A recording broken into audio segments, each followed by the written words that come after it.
그런데 지금 논란거리는 이 투표율보다는 이겁니다. 앞으로 이제 사진과 여러 영상들을 만나볼 텐데 미리 알려드립니다만 이재명 후보는 오늘 신촌에서 투표를 해서 사전투표를 했습니다. 그런데 신촌의 한 사전투표장에서 이 관외 투표자가 대거 몰리면서 저렇게 줄이 길어지니까 용지를 미리 받아서 사전투표소 밖으로 나가는 정황이 포착돼서 지금 정치권이 발칵 뒤집혔습니다.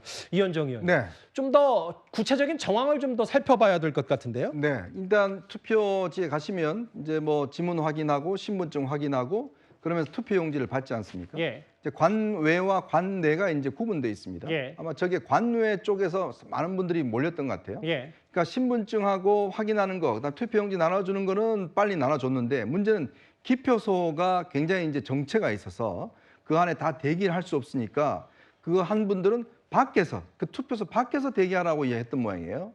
그러니까 지금 보시는 바와 같이 저렇게 이미 신원 확인, 그다음에 신분증 확인, 그다음에 이제 투표용지를 받은 분들이 기표하기 전에 저렇게 투표용지를 들고 밖에 나와 서 계신 겁니다. 자, 그러다 보니 이게 지금 투표용지 자체가 지금 밖으로 유출될 수가 있지 않습니까? 예. 그러니까 이게 문제가 이제 생겨버린 거예요. 그러니까 제가 볼 때는 이게 투표 관리 자체가 소홀히 했던 건데 이 템포를 맞춰야 되는데 한쪽이 너무 빨리 가버리면 사람 정체가 생기고 안에 사람이 많이 몰려버리면 예. 그러니까 그걸 이제 밖에서 기다리게 한 거죠. 그러니까 왜냐하면 투표용지를 빼고 직접 이제 한 대가 참관인들이 다 지켜봐야 됩니다. 예. 투표용지를 훼손하는 건지 투표용지를 찍고도 안 넣는 건지 그런 것들 전부 다 이렇게 이 관절을 하고 해야 되는데 그 할 수 있는 범위를 벗어난 거예요. 그렇다 보니까 이게 이제 여러 가지 지금 논란을 일으키고 있는 것 같습니다.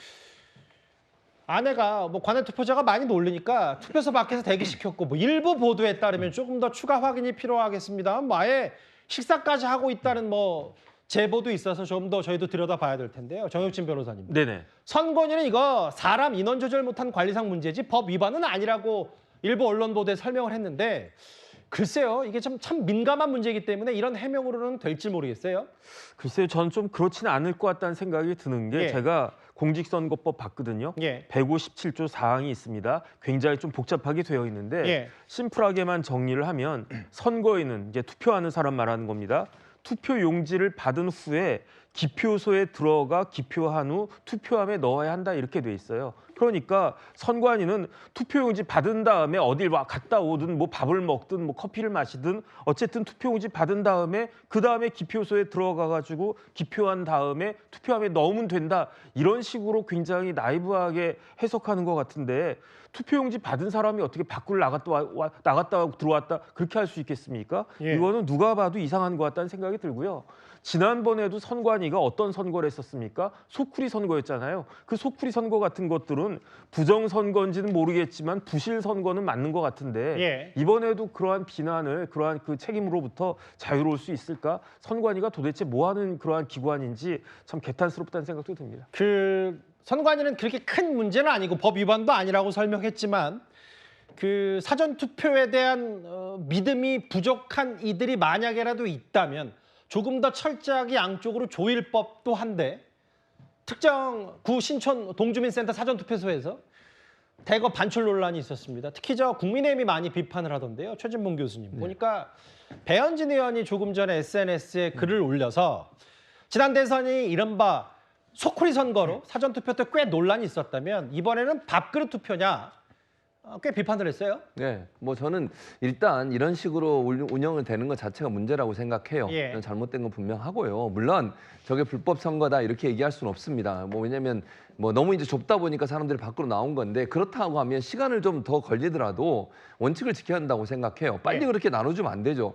그러니까 예를 들면 신원 확인해서 투표용지 인쇄하는 쪽이 너무 빨리 돌아가니까 결국 기표소는 부족하니까 밖으로 나올 수밖에 없는 구조를 만든 거 아니겠습니까? 예. 좀 기다림이 어렵다 하더라도 이거는 불가피하게 그거는 원칙을 지켜야 한다고 생각해요. 저런 모습 하나 때문에 전체 투표에 대해서 불신이 생기고 부정선거라는 또 이미지가 생기게 되면 그게 무슨 도움이 되겠습니까? 그래서 관리하시는 분들이 앞으로 뭐 저렇게 안 하겠다고 선관위가 발표를 했다고 하는데 예. 뭐 저게 부정선거라고 저는 생각하지는 않지만 그럼에도 불구하고 저런 모습 하나하나가 결국은 투표에 대한 신뢰도를 떨어뜨리는 겁니다. 예. 선관위에서는 물론 그 해당 장소에 관리하시는 분은 선관위 직원은 아니라고 그러더라고요. 지자체 공무원이신 것 같은데 예. 정확하게 잘 관리할 수 있도록 시간이 오래 걸리더라도 원칙을 지키는 것이 필요하다. 그것이 저는 필요하다고 생각합니다. 매번 논란을 만드는 선관위가 놀라울 따름이라고 했고, 뭐 오늘 국민의힘의 다른 뭐 선대위원장도 맡고 있는 나경원 의원도 소쿠리 투표, 쇼핑백 투표로 국민 신뢰를 무너뜨린 선관위가 또다시 사고를 쳤다라고 하면서 식사를 하고 돌아오는 어처구니 없는 상황. 그러게요. 저도 처음에 저 사진이 찍힌 저 보도를 봤을 때 저게 진짜 이번이야 사실이야라고 했는데 후보들 몇몇 보니까 이번은 맞더라고요. 장윤 변호사님. 네. 이거 모르겠어요. 인원 조절 못했다.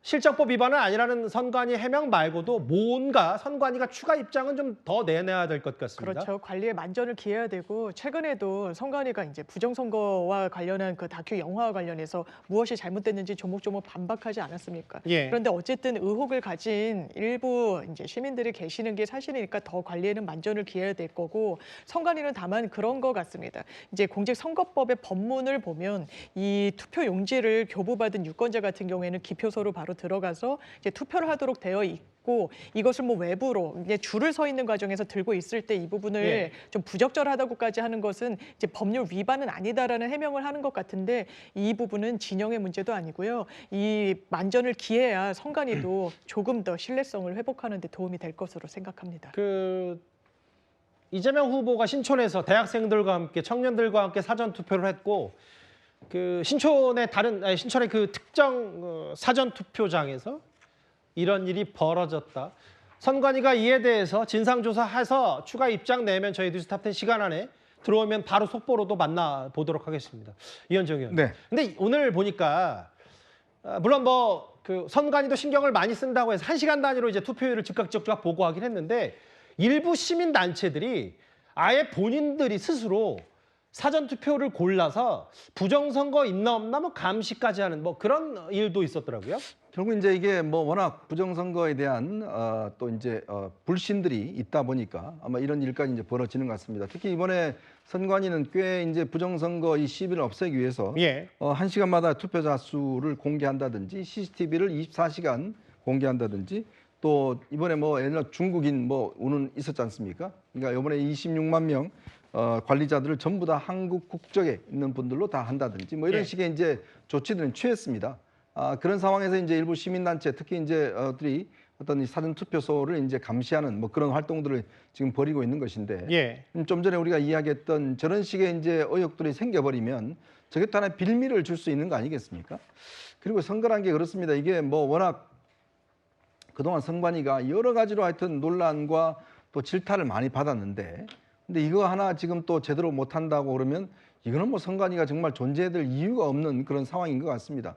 어쨌건 이 선거에 대한 불신들이 많다 보면 이 부정선거 논란이 정말 우리 사회의 선거에 대한 신뢰를 얼마나 훼손시켰는지를 아마 국민 여러분 다 잘 아실 겁니다. 예. 자, 그런 부분을 생각한다면 선관위가 이런 부분들을 좀 철저하게 어떤 관리를 좀 해야 되지 않나 싶습니다. 근데 최 교수님, 네. 뭐 저도 좀 처음 봤는데 이번에 1시간마다 투표자 수를 공개하는 건 이번이 처음이라고 하더라고요. 그렇습니다. 1시간마다 투표수를 공개한 건 처음인데요. 그만큼 이제 선관위가 부정선거 관련해서 워낙 논란이 많았잖아요. 물론 부정선거는 저는 없다고 보고 또 대법원이나 재판부에서 판단이 나왔기 때문에 그거 가지고 문제를 삼는 것 자체가 문제라고 보지만 예. 그럼에도 불구하고 예를 들면 국민들 중에 그런 의심을 갖고 있는 분이 있다면 그런 부분들을 풀어주려고 노력을 해야 한다고 저는 봐요. 예. 그러니까 그거 자체가 맞다고 제가 말씀드리는 게 아니고 그런 의문이 생기지 않도록 하는 것을 하는 것이 선관위의 노력이라고 생각하고 할 수 있는 범위 내에서 가능한 한 그런 의심이 들지 않도록 하는 방안들을 최대한 개발해내야 한다고 생각을 합니다. 예. 그런 점에서 본다고 하면 선관위가 투표 수를 1시간마다 공개하는 것도 왜냐하면 이제 투표자 수와 이 투표 용지가 맞지 않다 이런 주장들을 하는 분들이 계세요. 그러다 예. 보니까 저걸 하는 건데 저는 뭐 필요하다고 생각을 하고요. 근데 오늘처럼 이렇게 이런 일 하나가 터지면 뭐 어느 한 투표소이긴 하지만 이것 때문에 전체적으로 부정선거를 믿는 사람들 입장에서는 또 좋은 비판의 그 도구가 돼버리는 거 아니겠어요? 예. 그리고 전체 선거를 공정하게 잘 관리했음에도 불구하고 이 하나 때문에 또 논란이 되는 것 자체는 대단히 부적절해요. 그래서 저는 선관위가 정신을 똑바로 차리고 마지막 선거가 끝나는 그날까지 공정하고 또 이런 논란이 되는 사안을 만들지 않을 수 있도록 노력을 해야 한다고 생각합니다. 알겠습니다. 앞서 저희 시작 부분에 영상으로도 만나봤다시피 그러면 오늘 각 후보가 누구와 어디서 사전 투표를 했는지 한번 쭉 만나보겠습니다. 먼저 이재명 후보는 신촌에서 대학생들과 함께 했어요. 잠시 뒤에 만나보게 된 김문수 후보는 이제 딸과 개항에서 투표했고요. 이준석 후보는 본인 지역구 가장 가까운 곳에 사전 투표를 했습니다. 근데 이제 정혁진 변호사님, 네네. 이재명 후보가 김문수 후보를 비판한 지점이 뭐냐면 그동안 그렇게 사전 투표 폐지를 외쳐놓고 언행 불일치는 그분들의 특성이냐? 취재진의 질문에 이렇게 답을 했더라고요. 글쎄요, 그걸 언행 불일치라고 할 수는 없는 거죠. 왜냐하면 심플한 거 아니겠습니까? 안 하면 손해니까 하는 거 아니겠는가? 그다음에 본인이 그 후보가 직접 사전 투표를 해야 지지자들이 투표를 기권하지 않고 할 거니까 그러니까 한 거고요. 그다음에 사전 투표가 왜 저렇게 지금 비판을 갖다 받느냐, 불신을 받느냐? 아무데나 가서도 할 수 있다라고 생각을 하니까 그러니까 그게 이제 왔다 갔다 하는 과정에서 뭔가 문제가 있을 수 있는 것이 아닌가. 오늘도 당장 투표 그 용지를 받은 다음에 밖으로 사람들이 나갔다 들어왔다 뭐 이런 것들이 보여지니까 그러니까 불신하게 되는 거 아니겠습니까? 제가 알고 있기로는 아마 김문수 후보나 아니면 국민의힘 쪽에서는 본투표를 하되 본투표를 이틀이나 사흘 정도 그렇게 늘리면 되지 않는가. 그게 기본적인 입장인데 지금은 그게 안 되니까 그러니까 사전투표를 하는 것이다. 이렇게 설명하면 충분히 이해가 될 수 있을 것 같습니다. 그제 어제부터인가요? 장유 변호사님. 민주당 쪽에서는 좀 애둘러서 아니 김문수 후보는 뭐 집 가까운데 사전투표하면 되지 왜 개항까지 오냐.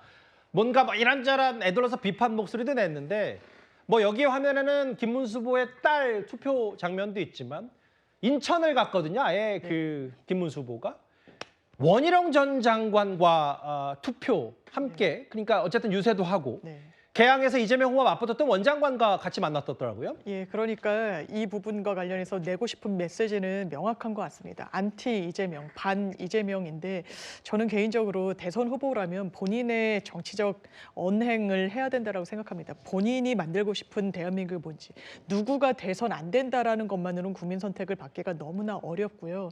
더더군다나 조기 대선에서 나는 이재명을 떨어뜨리기 위해서 한다. 이런 상징성인 공간을 간다는 것부터 좀 부적절하지 않나. 그러면서 인천 상륙작전이라고 하는데 인천 지역에서 지지율이 얼마나 나오는지 한번 보겠습니다.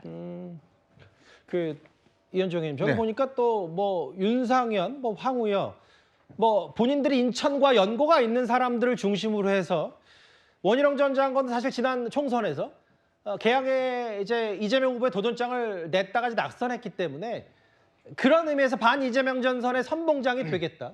뭐 이준석 후보는 뭐 본인이 동탄 모델, 계속 동탄 모델 기적을 얘기하고 있습니다만 그런 의미의 개항 사전 투표였던 것 같아요. 그렇죠. 이 사전 투표 아마 장소 정하는 것도 꽤 아마 논의를 많이 했을 겁니다. 그러게요. 어떤 정책 의미를 둘 것인가라는 걸 했을 텐데 이재명 후보 같은 경우는 이제 신촌 젊은이들이 많이 모이는 곳, 즉 2030들의 어떤 지지를 호소하기 위한 뭐 그런 전략인 것 같고, 지금 김문수 후보 같은 경우는 우리가 뭐 전쟁으로 비유하자면 적진 깊숙이 들어가서 거기서부터 뭔가 어떤 변화를 가져오자라는 아마 취지에서 이제 한 것 같습니다.